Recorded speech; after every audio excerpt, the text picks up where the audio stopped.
Secundaria tercer grado. Matemáticas. Objetos con volumen. Que las alumnas y los alumnos apliquen las fórmulas para calcular el volumen de cilindros y conos en casos y ejemplos concretos del día a día. ¿Qué tal, alumnas y alumnos de la asignatura de Matemáticas de tercer grado de secundaria? Sean bienvenidas y bienvenidos a la programación de Aprende en Casa. Les recordamos que si nos lo proponemos, juntos lograremos superar esta contingencia. Y una de las cosas que podemos hacer es practicar el trabajo colaborativo en nuestras casas. Además de ser pacientes, mantener la tranquilidad y fomentar relaciones basadas en la empatía con nuestras familias, ya que si llegamos a sentir estrés o tristeza, probablemente sienta lo mismo alguien más en nuestro hogar. Por eso, tomar una actitud positiva será la clave para asentar un buen ambiente de aprendizaje en nuestros hogares. Dicho lo anterior, les proponemos revisar un tema que han venido estudiando desde el primer grado. Nos referimos al cálculo del volumen de figuras geométricas, en particular los cilindros y conos. Si bien anteriormente revisaron el origen de estas fórmulas, ahora es momento de que apliquen ese aprendizaje. Y hablando de aprendizaje, para esta sesión se espera que estimen y calculen el volumen de cilindros y conos o de cualquiera de las variables implicadas en las fórmulas. Para saber cómo se hace esto, las y los invitamos a ver con mucha atención el siguiente video. En segundo año comenzaron con el estudio de los cuerpos geométricos. ¿Recuerdan qué tipo de cuerpos son estos? Los cuerpos geométricos, tales como prismas, pirámides, cilindros y conos, aparecen a menudo en nuestra vida diaria, por lo que frecuentemente resulta necesario calcular sus volúmenes. Veamos.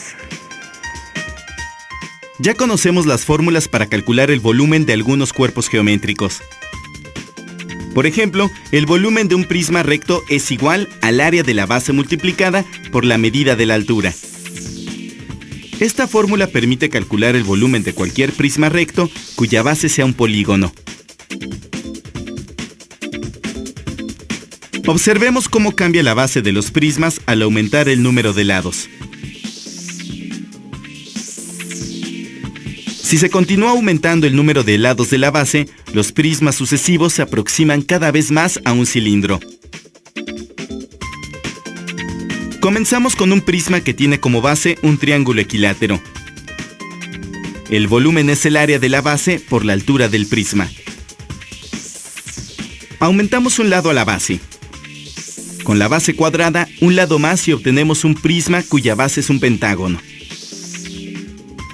El área de la base pentagonal es el perímetro del pentágono por la apotema sobre 2.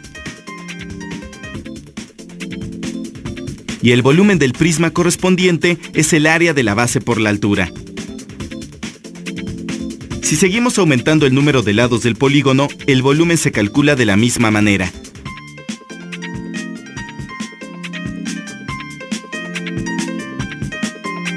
En cualquier caso, sin importar el número de lados, el área de cualquier polígono regular puede escribirse como su perímetro por la apotema sobre 2. Y el volumen del prisma regular es simplemente el área de la base multiplicado por la altura del prisma. Aumentando cada vez más el número de lados de la base del prisma, el polígono se aproxima cada vez más a un círculo. Al aumentar el número de lados, la apotema de los polígonos se aproxima al radio del círculo. Pero la fórmula para el área de la base sigue siendo perímetro por apotema sobre 2. Así es, el perímetro de un círculo es 2pi por radio. Y la apotema se convierte en el radio del círculo. El volumen del cilindro resultante es, por lo tanto, el área del círculo por la altura del cilindro. Área de la base por altura. Obtengamos ahora la fórmula para calcular el volumen de un cono. Tomen un cono y un cilindro que tengan la misma altura y el mismo círculo como base. Llénelo con arena.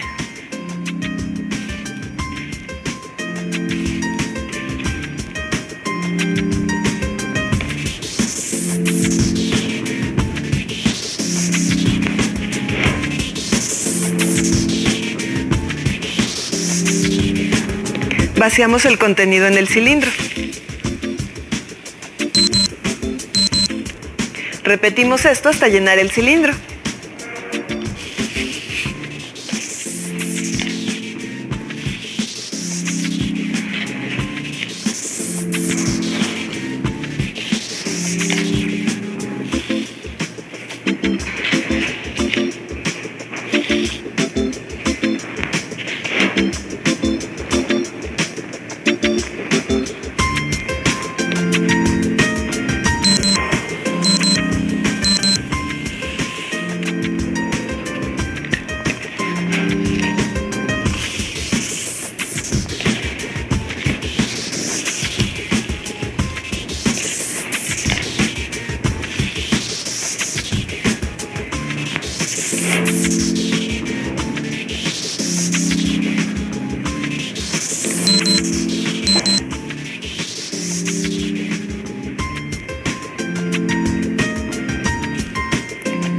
Parece que el volumen del cilindro es 3 veces el volumen del cono si ambos tienen la misma altura y base.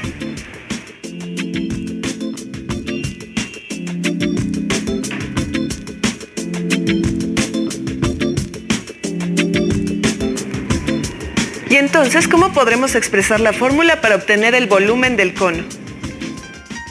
Sabemos ya que la fórmula para calcular el volumen de un cilindro es volumen igual a área de la base por altura.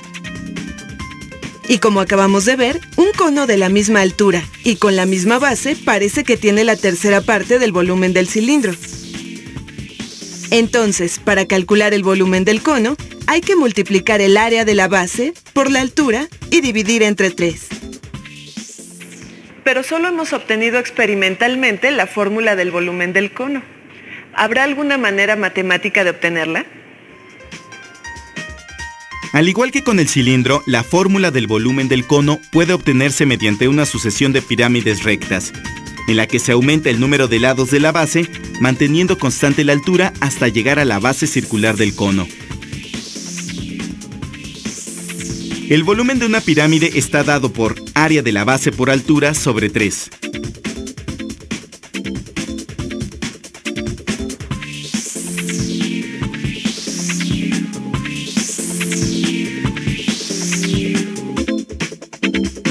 ¿Notaste lo que pasó? La fórmula para calcular el volumen de un cono es también área de la base por la altura sobre 3, donde el área de la base es pi por radio al cuadrado, lo cual confirma la fórmula obtenida comparando los volúmenes del cono y del cilindro vaciando arena. Existen distintas maneras de obtener las fórmulas de los volúmenes de los cuerpos geométricos. Sin embargo, los cálculos pueden ser complicados y engorrosos. A lo largo de la historia, los matemáticos estuvieron preocupados por la obtención exacta de los volúmenes de los cuerpos. Arquímedes obtuvo algunas de las fórmulas del volumen de cuerpos geométricos. ¿Quieren conocer más sobre la obra de este matemático griego, uno de los más importantes del mundo antiguo? Arquímedes de Siracusa es conocido hoy como una de las más grandes figuras en ciencias y matemáticas de la antigüedad. Los sabios de su época lo reconocían llamándolo el maestro, el geómetra, el gran sabio. Arquímedes nació en el año 287 antes de nuestra era en Siracusa, Sicilia, donde vivió casi toda su vida. Entre sus obras más famosas se encuentra Sobre la esfera y el cilindro, en la cual introduce algunos de los fundamentos del cálculo diferencial e integral.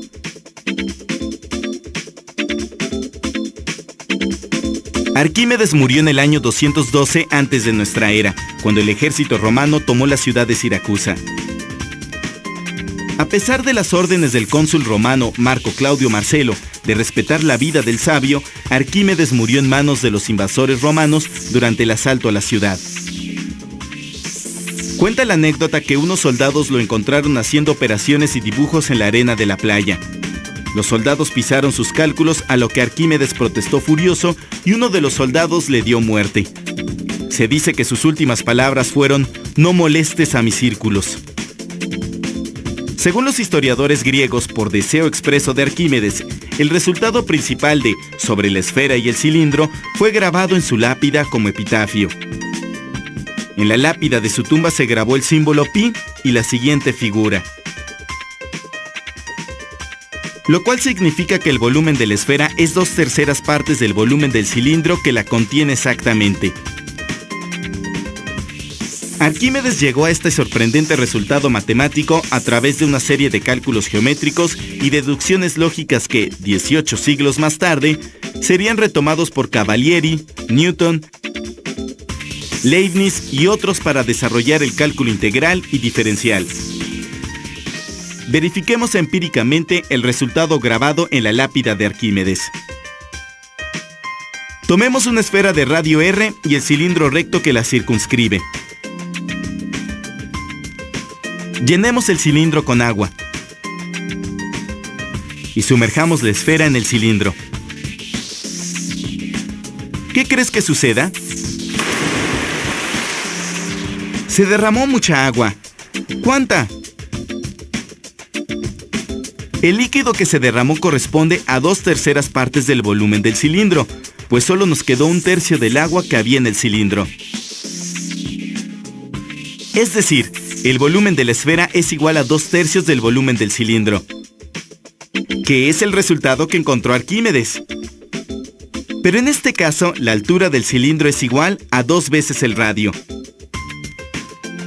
Y al multiplicar, obtenemos que la fórmula para calcular el volumen de la esfera es 4/3 de pi por radio al cubo. Aunque este no es el procedimiento que siguió Arquímedes, puedes consultar más acerca de su vida y de cómo llegó a este resultado en la siguiente página de internet.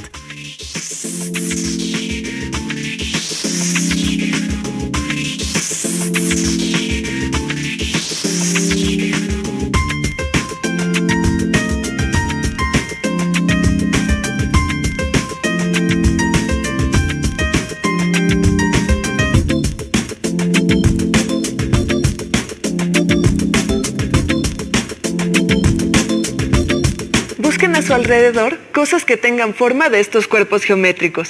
Un tinaco, un envase de refresco, un silo para almacenar semillas o un cono para beber agua. Y apliquen las fórmulas que vimos hoy para conocer su volumen. Hasta la próxima. Lo más interesante de que estudien las figuras geométricas es que las pueden encontrar representadas en varios objetos de su entorno. Y las fórmulas que están aprendiendo las pueden usar para conocer las medidas de estos objetos.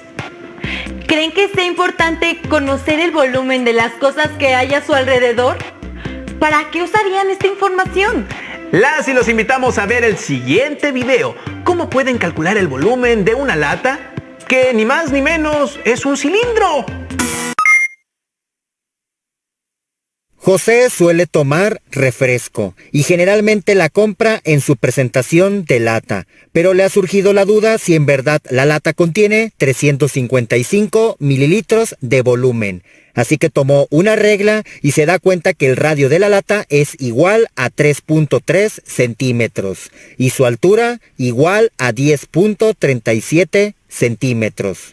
Para comprobar que el volumen de la lata es de 355 mililitros, hay que recordar la fórmula para calcular el volumen de una forma cilíndrica, como la lata del refresco, la cual se calcula multiplicando el valor de pi por el valor del radio al cuadrado y por su altura. Se conoce el valor de la constante pi, que es aproximado a 3.1416. El valor del radio es 3.3 centímetros, y de la altura es 10.37 centímetros. Sustituyendo dichos valores, se obtiene para pi 3.1416 que multiplica al valor del radio, sin olvidar que este valor se tiene que elevar al cuadrado, y por último se multiplica por el valor de la altura. Sin embargo, para poder multiplicar estos números, primero hay que conocer el verdadero valor del número que tiene potencia, es decir, 3.3 por 3.3 es igual a 10.89 y las unidades son centímetros al cuadrado. Una vez que se multiplican estos tres números, se obtiene el valor igual a 354.77 y las unidades son centímetros al cuadrado por centímetros, dando centímetros al cubo. Algo que se tiene que recordar es que 1 centímetro al cubo es igual a 1 mililitro. Haciendo este cambio de centímetros al cubo por mililitros, se tiene que el volumen de la lata es igual a 354.77 mililitros, que es aproximado a los 355 mililitros que se esperaba comprobar. Redondeando este resultado, se comprueba que un refresco en su presentación de lata sí contiene esta cantidad. Es muy probable que en sus casas puedan encontrar alguna lata. Por favor, búsquenla y observen si tiene forma cilíndrica. Y si es así, practiquen calculando su volumen. Ahora, los invitamos a aprender cómo estimar el volumen de un barquillo, el cual tiene forma de cono, solamente que carece de un lado que le sirva de base. Así es, y para ello les presentamos el siguiente video. Al salir de la escuela, Sofía compró 2 helados, uno para ella y otro para su papá. Pero como hacía mucho calor, a su papá se le cae la bola de su helado. Entonces, ¿qué cantidad de helado le quedó si se sabe que el radio del cono es igual a 5 centímetros y su altura de 12 centímetros? Y considerando que el helado que le sobra tiene la misma forma del cono. Al utilizar la fórmula para calcular el volumen de un cono, se conocerá la cantidad de helado que le resta al papá. Solamente se debe sustituir el valor del radio R y de altura H en la fórmula. El tip para esto es poner paréntesis donde se encuentran dichas variables y dentro de cada paréntesis poner su valor. Para el caso del radio se anota 5 centímetros y para el caso de la altura 12 centímetros. Antes de multiplicar todos los números que se encuentran en la parte del numerador, se desarrolla primero el número con potencia, es decir, 5 por 5 igual a 25 y centímetros por centímetro se obtiene centímetros al cuadrado. Ahora se recomienda multiplicar a los números que no son pi en la parte del numerador, es decir, 25 centímetros al cuadrado por 12 centímetros dan como resultado 300 centímetros al cubo. Después se divide 300 entre 3, dando como resultado un volumen igual a 100 que multiplica al valor de pi, con las unidades de centímetros al cubo. A pesar de que este es el resultado exacto del volumen o cantidad de helado, se recomienda multiplicar el valor de 100 por el valor de pi, que es aproximadamente 3.1416, conservando las mismas unidades. Al final se obtiene un valor de 314.16 centímetros al cubo. Pero como el volumen de un helado se mide en litros o mililitros, hay que tomar en cuenta que 1 centímetro al cubo es igual a 1 mililitro. Por lo tanto, ya sea que se considere el volumen exacto utilizando el símbolo pi o su equivalente como número decimal, se concluye que el volumen de helado que tiene el papá en su cono es de 314.16 mililitros, es decir, casi la tercera parte de 1 litro. ¡Listo! Con los contenidos que han revisado hasta el momento, ya conocen el origen y la aplicación de las fórmulas para obtener el volumen del cono y el volumen del cilindro. Por tal razón, es momento de que exploren en casa y respondan las siguientes preguntas. ¿Qué cosas en forma de cono tienen a su alcance? ¿Y cuál es su volumen? ¿Qué cosas en forma de cilindro hay en sus casas? ¿Y cuál es su volumen? Hasta este momento pueden estimar y calcular el volumen de cilindros y conos o de cualquiera de las variables implicadas en las fórmulas. Hagan su registro y anoten sus reflexiones y después guarden toda la información en sus carpetas de experiencias para que cuando regresen a clases puedan retomarla con sus maestras y maestros. Estamos llegando al final de esta sesión, pero antes de despedirnos, les reiteramos que es importante que consoliden con sus familias relaciones basadas en la empatía, el trabajo colaborativo, la paciencia y la tranquilidad, pues esta es la clave para generar y preservar un ambiente sano en sus casas y que motive su aprendizaje. Practíquenlo día con día. Recuerden que tenemos una cita para la siguiente sesión de Aprende en Casa. ¡Hasta pronto!